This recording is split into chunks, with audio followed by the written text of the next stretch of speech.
Hi, this is Todd Nessa from GodlyAmerica. We're now into part 4. Unfortunately, somehow my camera was bumped or something and stopped recording. We're watching Cold Case Posse right now, and I'm watching quite a bit of this because probably many of you watching this have never seen this before. Maybe you don't even know what the Cold Case Posse is. Well, the Cold Case Posse is Sheriff Arpaio's investigative team who are uh, they're not funded by taxpayers. They're funded by uh, private donations to research the whole birth certificate and Social Security card and other related issues into the really the constitutional authentication that this president would have to hold office. And we need to let the truth speak. Maybe you're somebody out there who just likes President Obama and you don't want to believe that something like this could be true. Well, let me tell you, whether you like it or not, whether you would want to agree with it or not, unfortunately, the facts are there. The truth is speaking as this is being investigated. The truth doesn't lie, it's just what it is. It's the truth. And I know we've had a nation that's had the first black president, but I'm here to tell you that I really believe that the fact that he is black was or half black was taken advantage of. In other words, it was part of the strategy to get this person elected. And if you understand the right-left paradigm, you understand the private banks and their control, and you follow the money trail, and Goldman Sachs money is pretty much what is a lot of what gets these men elected on either side of the aisle. You'll begin to see that it goes beyond just one person and their desire to be elected into an orchestrated effort with individuals within secret societies, within places of government who had vested interests to move things in a certain direction. In this case, it would be not just socialism, but communism, which socialism is like the road towards communism. It's the beginning point. We've seen a lot of socialism in our government. We're moving further and further towards Marxism now. Someone who will support their corrupt plans for martial law, for the destruction of the U.S. dollar, and so on. In other words, we get more of a figurehead. And as good of a milestone as it would seem on the surface of having the first black or African American president, when you start to see beneath the surface, it's more exploitation than it is anything else. It's exploiting the desires of black Americans who are very well deserving of being able to have somebody of their own in office. But what they think they got, they didn't get. That's the point that I'm trying to make here. And I know it's a little bit of, point of controversy because people out there want to believe what they want to believe. But if you go back and watch all these videos, we're seeing a case that's being laid. And what I'm attempting to do through each one is to bring a lot of different things together so that you can see all in one place a lot of the information that's important. That he was raised in Indonesia, that on his school records that it was reported that he was a Muslim, of the fact that you could not be a dual citizen and be a citizen of Indonesia. That goes back to the birth certificate issue, the fact that he was not a natural-born citizen, as proved by the investigation of the Cold Case Posse, which we're watching an interview to go into explanation now. Part of that goes into the Social Security card, which he would have had to have. We can see how that was forged. We go into reports from a retired postman who had a meeting with him in the 1990s and later realized that this was Barack Obama, and he was going to see the heirs who had put him through college. So there's some very interesting information, and sometimes the truth is not real pretty. It reveals some not real pretty things. This is one of those things. And if you are a black American out there and you're watching this, my heart really goes out to you, because I feel that you deserve an authentic, real president who is black and who is truly American through and through, who loves you and is motivated to represent the black community and your well-being to the utmost, and is not there because of another agenda to inflict socialism and communism by people who are much higher up, and of whom Obama is really nothing more than a puppet to the puppet masters who got him into this position in the first place, and whom he's really serving. He's really serving the puppet masters. He's really not serving you, and that isn't new or unique. This goes back president upon president upon president in the United States. All right, let's go back and we'll watch a little more. To college here under a foreign visa. But now it became a problem, because if you're here getting college aid under a foreign visa, let's see, last I checked, that doesn't make you a citizen.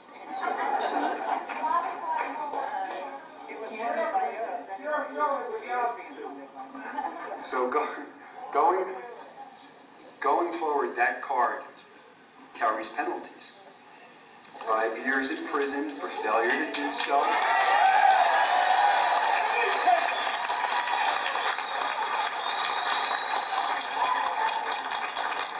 $250,000 fine. Of course, he's got the protection of but it also says people that feel they're above the law. Can't hold public office. Now, let me back up 1 minute.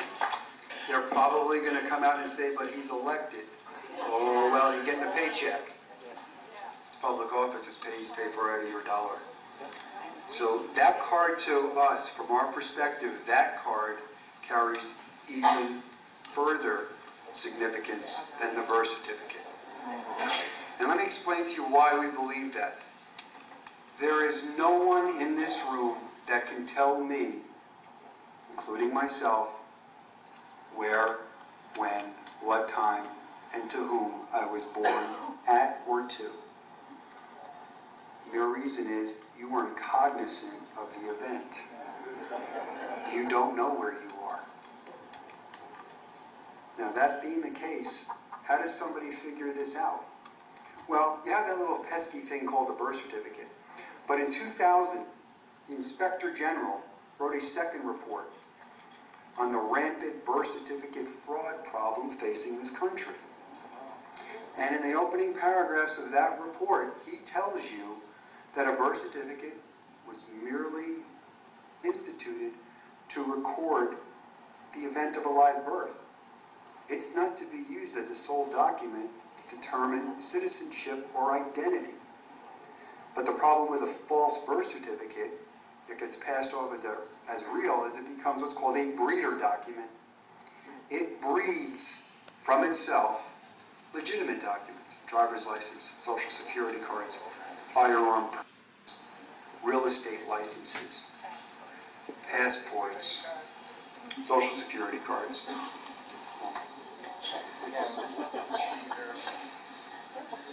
That was a problem that was identified.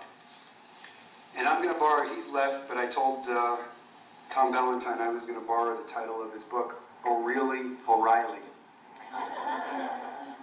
Bill O'Reilly made a video basically challenging this. He didn't have the decency to call up the sheriff and invite him on his television show. He did a video on his own private little video channel. I don't understand how that thing works. And basically, beware if you watch he's Fox hanging News. his hat on the fact that his people have researched into this birth certificate issue, and because there are newspaper clippings from 1961 showing Barack Obama II being born on that date, that there's a 1,000,000,000 to 1 chance that it isn't him.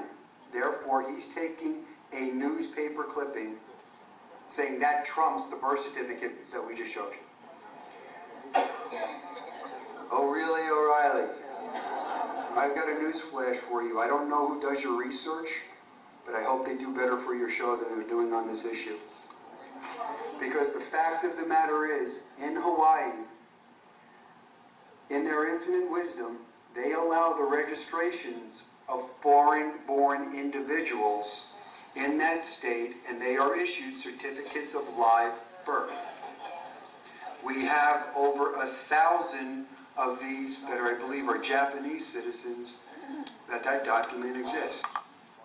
On top of that, we also know that in that registry that he's talking about, there are 2 known, and there's probably more, but 2 known adopted individuals that were breathing 1 to 3 years before they were adopted, and hence when they were adopted, they were issued brand new certificates of live birth. Now, I don't know how you do your math, but that's not working. The newspaper, what they would do, they would go to these offices and every month pick up this registry. The number, it's just a line item registry. Pick them up and just print them in the newspaper. They don't tell you the mother and father married, is it a single marriage? They don't tell you where they were born, what hospital they were born in. It's just one line. It was a common practice, especially in the early statehood of Hawaii, for foreigners to register live births in other countries in an attempt to get citizenship here in the United States for that individual. That led us to another problem.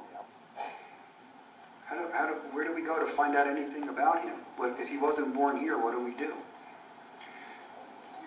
So we decided to reach out to airlines. We knew it was Pan Am at the time and TWA to see if we can get passenger manifests for international traffic into Hawaii. This is hugely Obviously, significant here. They're Listen to gone, this. long gone. There's no way to get that. We contacted the National Archives in Washington, asked them the same question. After a number of weeks, they got back to us and they told us that, no, we don't have passenger manifests, but what we do have are microfilm copies of every INS, an immigration card of anybody coming into the country on an international route via air into Hawaii. So on the phone, I kind of started jumping up and down, high-fiving the air, because that's better than a manifest. That's from the government. We asked for copies of those, and we asked for a 10-year span of time. 685 rolls of microfilm were copied on your dime. It's good, though. It's a good use of your money. You remember, these are all private donors he's talking to. We're a little restricted in our travel due to being a for donation cause, but Jerry Corsi was in that area. And I asked Mr. Corsi if he would go down and inspect the month of August 1961 with particular attention to the weeks preceding or post August 4th, 1961, the purported birth date of the president. Mr. Corsi was down there for about 3 hours, and I got a telephone call. I go, did you find it? He goes, no. I go, okay, so what's up? He says, well, I'm going through rolls of film, and when I get to the roll marked August 1st, 1961 to August 10th, 1961, it's missing. I go, what do you mean it's missing, Jerry? He's, Mike, it's just not here, it's blank. And it resumes right on the 10th on the next reel. And they look through number. They don't look through all 685 of these, but they look through a majority of these, and they didn't find that occurrence anywhere. We notified the sheriff. All right. We'll see you on part 5.